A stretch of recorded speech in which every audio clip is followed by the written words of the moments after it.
46 minutos han pasado ya de las 3 de la tarde. Ayer fue un día muy particular en lo que tiene que ver con la búsqueda del submarino Ara San Juan. Yo decía que claramente es una noticia impactante para toda la República Argentina, pero las palabras del intendente Arroyo, haciendo referencia por primera vez al tema Ara San Juan, cuando dijo es una manta de plomo que cayó sobre Mar del Plata. Mar del Plata siempre tuvo una relación muy particular con la Armada y mucho más con los submarinos, y evidentemente toda esta situación puntual, este tiempo de búsqueda tan compleja y tan angustiosa, ayer fue un día donde volvió la noticia a estar en los primeros planos, como durante los primeros 15 o 20 días cuando desapareció el Ara San Juan. Pero hoy la búsqueda continúa, no con la misma vorágine que al principio,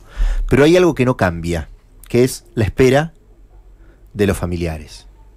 Está con nosotros Gustavo Leiva, es hermano de Luis Marcelo Leiva, que es uno de los tripulantes del Ara San Juan y que recién me decía Daniel que hoy es el cumpleaños de Luis. ¿Cómo Exacto. te va, Gustavo? Gracias por venir. ¿Cómo estás? Exacto, hoy Luis estaría cumpliendo 40 años, el 16 de enero, era básicamente él no quería cumplir 40 años, así que yo le digo en chiste, te saliste con la tuya, no ibas a festejar, eso también a mí me tira un manto de piedad, digamos, de quedarme eternamente también con la edad. Sí, un día cargado de emoción, de alegría, de tristeza, y tratando de recordarlo de la mejor manera, como era él, digamos, básicamente una persona solidaria, una persona que amaba su trabajo, una persona que estaba orgulloso de la gente con la que trabajaba, orgulloso también de su familia, era un tipo familiero, un tipo lleno de amigos y de valores, y la fe en Dios siempre estaba a flor de piel con él. Entonces, son cosas que uno trata de conservarlas, ¿no? Es decir, la familia, los amigos, la fe en Dios, y esperando, ¿no? Digamos que se los pueda encontrar, ¿no? ¿Era el único miembro de la familia en la Armada? Sí, es el único miembro de la familia en la Armada. Nosotros somos 6 hermanos, yo soy el mayor. En segundo lugar seguía él, y después está Mariano y 2 hermanas más, Natalia y Daniela, y Lázaro, que es el más chico. Si bien algunos tenemos trabajos que tienen que estar ligados con el Estado, ninguno está ligado, digamos, exclusivamente a lo que tiene que ver con la parte militar. Si bien mi papá tuvo algún antecedente de estar, cuando era joven, 3 años, casi 4 años en la Armada, como infante de marino y parte en Punta Alta, en la base Belgrano. Mi abuelo también estuvo en ese momento, pero así como militar de carrera era Luis. Y decías recién que era su pasión, estaba orgulloso de su trabajo. Sí, mira, lo que siempre cuento es que Luis, a los 8 o 9 años, cuando tiene por primera vez en su mano un muñequito que es un transformer, un submarino transformer, ahí decide él ser submarinista, digamos, él como su sueño de ser submarinista. Entonces, eso siempre nos marcó y eso siempre nos acordábamos nosotros, y era un tipo que había cumplido su sueño con las cosas que puede haber en la vida, digamos. Uno se le ocurre cuando es chico decir algo y la verdad que no necesariamente se tiene que cumplir, pero él, por eso digo que era lo que él siempre había soñado, y por eso siempre sentía muy orgulloso de su profesión, ¿no? Gustavo, y ahora para conocer un poco más de vos también, de tu familia, de tu entorno, ¿cómo se llevan estos 2 meses? De manera muy difícil, digamos, con una familia que, si bien está unida, está desarticulada. ¿Qué quiero decir con esto? Mi mamá está acá en el hotel que le está brindando la Armada y que la está conteniendo de alguna manera, con el simple hecho de darle un alojamiento, el alimento. ¿Ustedes no vivían todos acá? No, el único que vivía acá es Luis. Nosotros somos de González Catán, del Partido de la Matanza, provincia de Buenos Aires. Luis está acá hace casi 14 años, de hecho está casado, tiene a Marisa y a Máximo como hijos, y Maya, que está allá en Merlo, con una pareja anterior. Entonces, por eso digo, si bien estamos unidos, estamos desarticulados, en el sentido de que mi mamá está acá, nosotros rotando como para venir a acompañarla. Ella está, en algún momento, la verdad que sí, que no, discusión, y la verdad que decidimos dejarla, que procese esto de la mejor manera, con los tiempos que ella pueda manejar, y tratando de ayudarla también como para que no se enferme, porque son personas que, si bien son relativamente jóvenes, 68, 69 años, Sí, la claro. vida le ha pasado factura básicamente por su manera de vivir, digamos. Los dos son coronarios, mi papá tuvo una ACV que ahora está acá y hoy se va a la noche, yo estaría viajando mañana y en el medio van a venir mis 2 hermanas.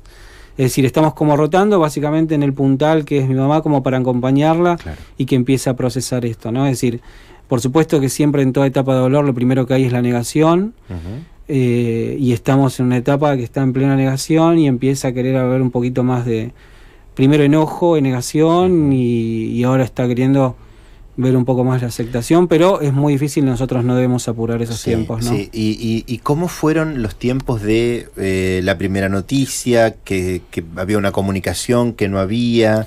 Sí, en realidad siempre digo lo mismo, no es lo mismo hablar con un hermano que hablar con su mujer o que hablar con su madre. Entonces, la verdad que nosotros nos enteramos el 17 de noviembre, un día viernes a la mañana, yo estaba yendo para el trabajo. Me empiezan, justo ese mismo día era el campamento de mi nene, que lo llegamos a despedir con el micro. Yo, básicamente por pedido de mi señora, apagué el teléfono, porque como soy médico, tengo todo el tiempo llamados y quería que esté atento a la despedida o a la ida de mi nene, que tenía 5 años, que ahora el 9 de enero cumplió 6, que esté atento a el campamento de mi nene. Entonces digo, bueno, apago el celular.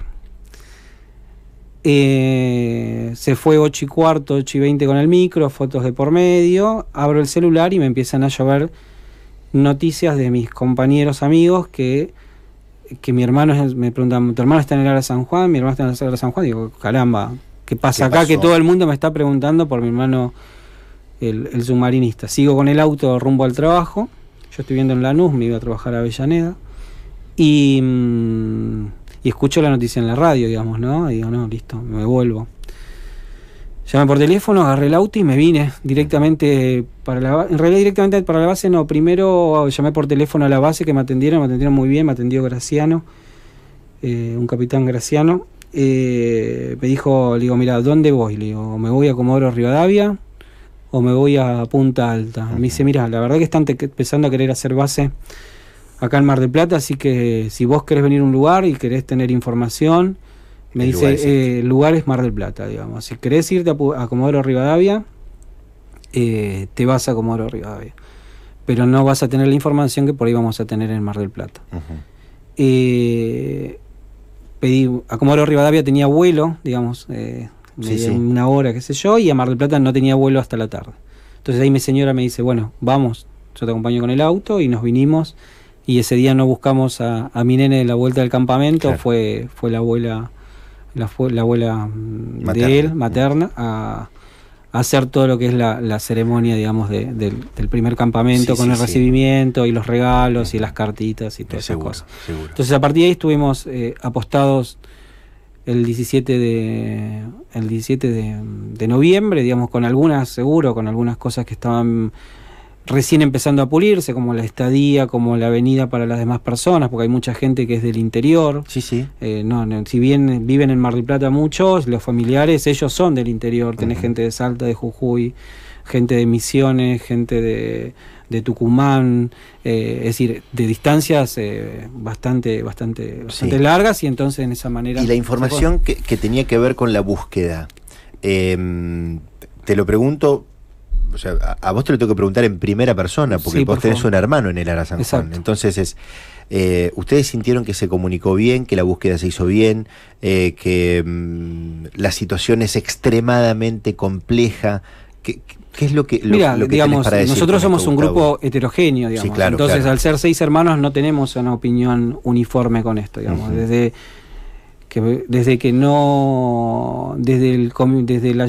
la información en primera línea, que nos enteramos por las noticias, algunos hicieron de mis hermanos reproche con eso, y uno se ve reflejado en algunos familiares, que eso por ahí estaba mal. Digamos, el tema de que por ahí se informe todo el tiempo si una noticia también uno lo consideraba que algunos estaba bien, otros que estaban mal, digamos.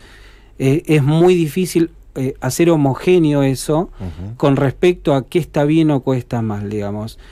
Lo que uno tiene como una sensación es, de una primera instancia, los que estuvieron ahí estuvieron contenidos con el doctor Enrique Stein, que es un psiquiatra básicamente con mucha experiencia en catástrofe, que estuvieron conteniendo con el equipo. Por supuesto, la primera parte siempre es muy optimista y quizás por ahí muy fácil en las primeras horas, en el sentido que uno tiene la ilusión a flor de piel que están volviendo, digamos. Entonces, lo que uno se sabía y lo que yo siempre transmití, que lo único que podía parar a 44 tipos totalmente entrenados era o una explosión, un veneno, digamos. Un veneno ahí adentro no hay, una explosión / implosión era básicamente lo que no podía permitir ningún tipo de reacción. Claro. Los informes se fueron haciendo siempre antes que se den de manera oficial, que se pedía, que se lo pidieron un grupo de familiares, ellos accedieron, básicamente, que siempre se dé primero el informe a la gente que estaba en la base de Mar del Plata. Bien. Y no a los medios que estaban a nivel nacional con la transmisión directa de Balbi, y a su vez después básicamente eso fue lo que permitió, digamos, en alguna primera instancia, ¿no? Algunos no estábamos de acuerdo, entre ellos me incluyo, de informe todo el tiempo o todos los días, sino dar informes cuando había una novedad. Y otros querían el informe todo el tiempo. Entonces, eso permitía también que la noticia continuara, ¿no? Claro, exacto. Día tras día. Exacto, la noticia continuaba en el sentido de que se estaba buscando gente con vida. Claro. Donde estaba un apoyo internacional nunca visto, la verdad es esa. Una situación catastrófica también a nivel mundial, no solamente que nos pasa a nosotros, sino que esto es algo que tuvo una repercusión a nivel mundial. Sí, ¿no? Salió en las tapas de los diarios del mundo entero. Del mundo entero. Lo quiero sumar a Dani Golucho, que está con nosotros. Yo sé que Daniel está trabajando muy cerca de familiares, amigos de los allegados a los tripulantes del ARA San Juan, haciendo también un trabajo periodístico. ¿Cómo te va, Dani? ¿Cómo andás? ¿Qué tal, Adrián? ¿Cómo te va? ¿Cómo andás tanto tiempo? Es cierto. Bien, sí, siempre extrañando estos micrófonos y bueno, la posibilidad de poder acercarme con los oyentes y darle las gracias por la cantidad de mensajes, como tantísima gente que se ha comunicado conmigo, han averiguado el número de teléfono por WhatsApp, por Twitter y demás, así que bueno, estoy abocado a mi trabajo, estoy abocado también ahora a todo lo que es la parte de investigación y demás, no solamente de familiares, sino también de todo lo que tiene que ver con la Armada y demás. Yo creo que hay 3 o 4 interrogantes que lo planteábamos acá. A mí me sorprendió esa información estando en Chile el día jueves 16 a las 23 horas. Como sabía que al día siguiente a la mañana íbamos a estar hablando y me iban a preguntar cosas de Chile, lo que uno hace a la salida del restaurante es poner la radio para saber alguna noticia. En esos momentos había en Chile, estaba el clima preelectoral, irrumpe el noticiero que estaban dando en una radio que ni siquiera me acuerdo cuál es, era de las genéricas que podía escuchar, y dice, bueno, una noticia urgente que ya habíamos anticipado, ampliamos, el submarino ARA San Juan partió en el estrecho partió de Ushuaia y en el Cabo de Hornos, en el canal de Beagle, esa fue la información textual, perdió contacto. Lo trato de chequear, paro al costado de la ruta, me pongo en contacto con Leo Casas, le digo, mirá, y esta información, a los 2 minutos a través de WhatsApp nos comunicamos, me dice, mirá, no hay nada en Argentina. Mirá, le digo, yo lo escuché, esto es así, lo escuché y demás, bueno, no había nada, me pongo en contacto con Pedro Massa, un hombre que está siempre ligado al tema de la Armada y demás, y la realidad es que bueno, que en la medida que se fueron dando el paso de las horas, se confirma, y siempre me quedó a mí 3 interrogantes. En principio, ¿cuál era su misión? ¿Dónde está el submarino? Y saber qué pasó. Digo, ¿cuál era su misión? ¿Por qué? Porque esto mismo he tenido la oportunidad a través de él, la oportunidad de estar en Punta Alta, donde está el Centro de Operaciones del Atlántico Sur, donde están haciendo todo el operativo de búsqueda y rescate, donde está el contraalmirante Rafael Prieto, una persona, además de 40 años dentro de la Armada, que no es poco, contraalmirante, sino que además un sentido de lo que es la palabra humana muy particular. Hay que estar en ese lugar. Me comentó la situación que ellos estaban viviendo en lo particular, y yo le pregunto cuál era su misión. ¿Por qué? Porque en función de cuál era su misión uno puede de alguna manera inferir en dónde están, qué están haciendo y cuál es la gravedad de la situación. Lo concreto es que la misión de un submarino y de todo submarinista es ver sin ser visto. Entonces, un submarino tiene una capacidad que es muy particular de un arma de guerra estratégica, que es precisamente ver sin ser visto. ¿Qué significa? Que esta unidad de mar de la Argentina, un TR-1700, que es diésel y eléctrico, fue uno de los pocos, casi le diría el único, que a la quinta flota del Atlántico Sur, del Atlántico, la quinta flota de los Estados Unidos, estamos hablando de Estados Unidos, en varias ocasiones lo trataron en esos operativos UNITAS y demás, los trataron de identificar y no podían identificar dónde se encontraban. Y aún, inclusive, dándole su posición de coordenadas, latitud y longitud, pasaban por encima y tampoco lo podían ver. Es decir, que la estructura del submarino va en este momento contra lo que estamos haciendo. Es decir, es antinatural porque es un animal hecho para que no se vea, en principio. Dani, vamos a hacer noticias.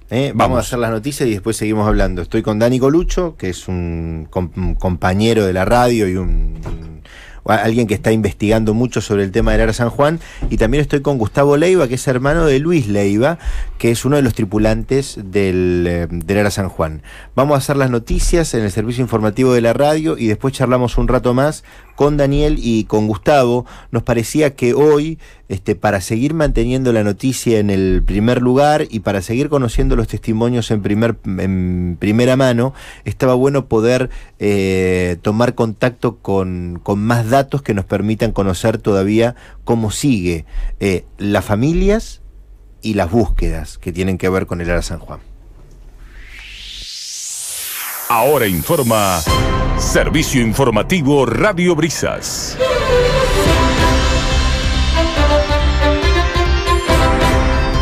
24 grados 9 décimos la temperatura en Mar del Plata, 49 el porcentaje de la humedad.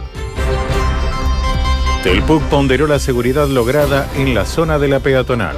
Información local. El secretario de Seguridad de la Municipalidad de General Pueyrredón, Fernando Telpuc, afirmó que esta temporada no detuvimos ni un punga en la peatonal. Era el lugar donde no se podía caminar tranquilo, señaló el funcionario. Exfuncionario ciolista se complicaría al juez Rodolfo Canicova Corral. Información nacional. René Escarcela, cercano colaborador a Scioli, mientras fue titular de Aguas Bonaerenses, experimentó un incremento en su patrimonio personal, estimado en 2.300%. Para la Unidad de Información Financiera, el exfuncionario en la provincia de Buenos Aires no acreditó su patrimonio, que tuvo un notable crecimiento. Los bienes en blanco de Escarcela pasaron de 3 a 83 millones entre 2010 y 2015. Confirman otro ataque a una iglesia chilena.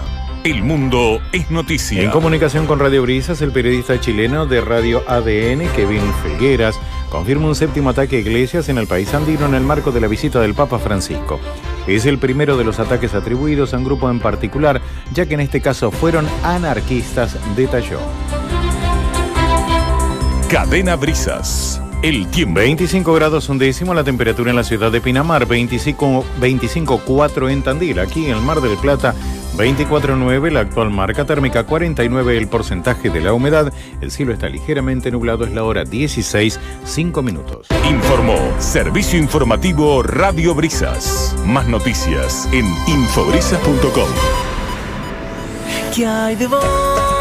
¿Qué hay de mí? Cuánta verdad, cuánto sentir. Te encontraré donde estés, en nuestra radio escuchándome. En Radio Brisas, escuchándote. Radio Brisas, sentimos con vos.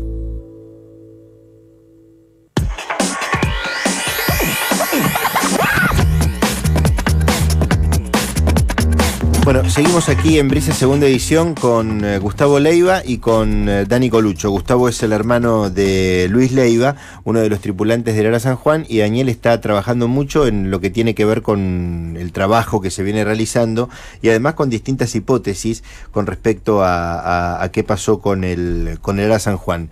Me hablaste de 3 interrogantes. Yo te pido que el primero ya me dijiste, es la misión. Bien. Pero que me digas el segundo interrogante, que es ¿qué pasó? Claro, es ¿dónde está y qué pasó? ¿Por qué hablaba del tema de la misión? Porque es importante. Para que alguien tenga idea de lo que estamos hablando, esa región del país, de nuestro país y de esa plataforma, hay más de 850 barcos, entre coreanos, chinos, algunos noruegos y españoles, que durante el día, para tener una idea de qué se trata, durante el día están del lado de afuera de las 200 millas marinas y durante la noche pescan dentro de las 200 millas marinas.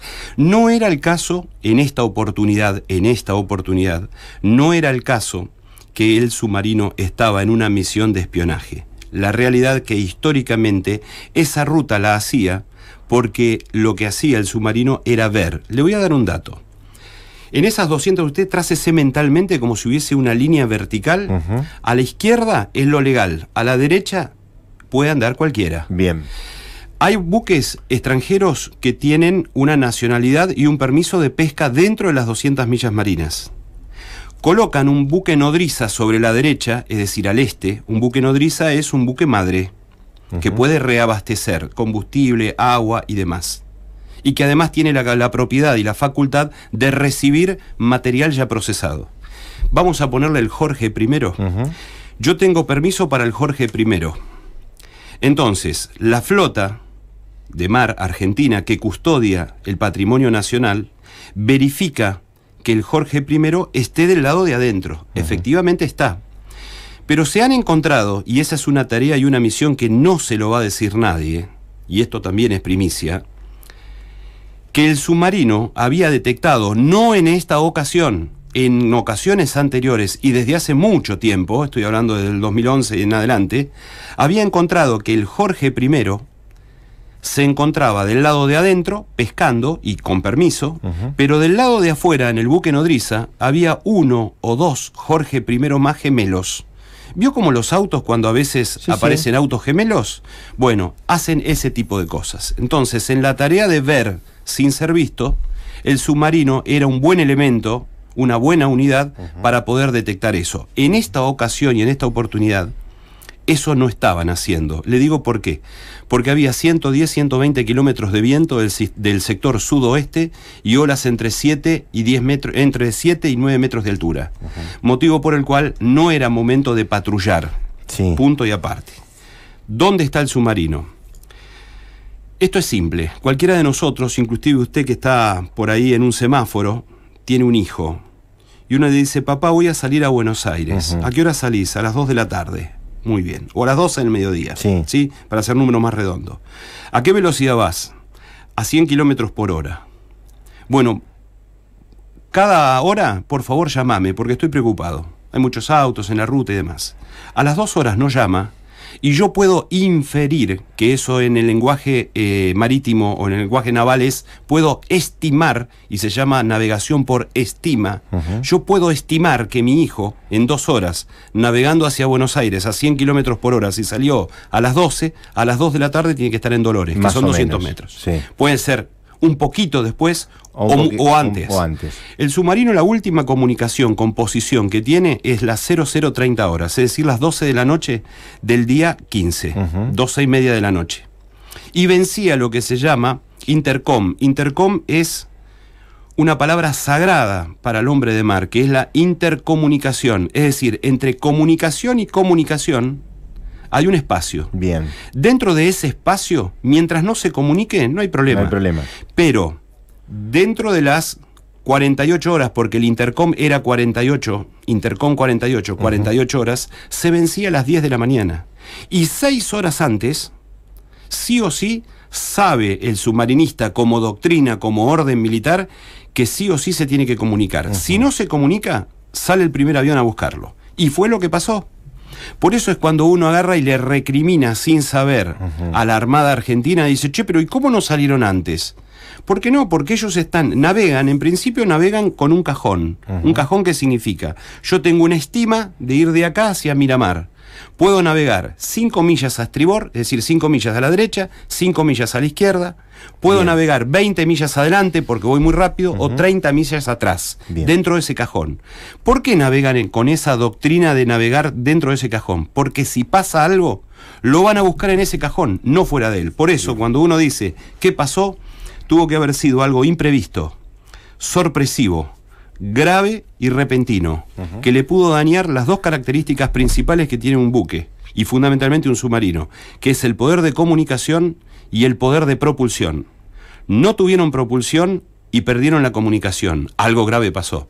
Si yo le digo, y por esto con esto termino, imprevisto, sorpresivo, grave, repentino, uno lo primero que piensa es una explosión. Pero si hay explosión, tiene que haber restos en superficie, combustible, aceite, pedazos de cosas, y no lo hay. Entonces lo que se estima, y la última comunicación que hubo, que fue a las 7:16 de la mañana hasta las 7:30, donde no dieron posición, pero estaban dentro de la estima, lo que dijeron fue, vamos a ir a plano de seguridad. El submarino navega en 3 planos, a superficie, menos 18 que es plano snorkel, y menos 40.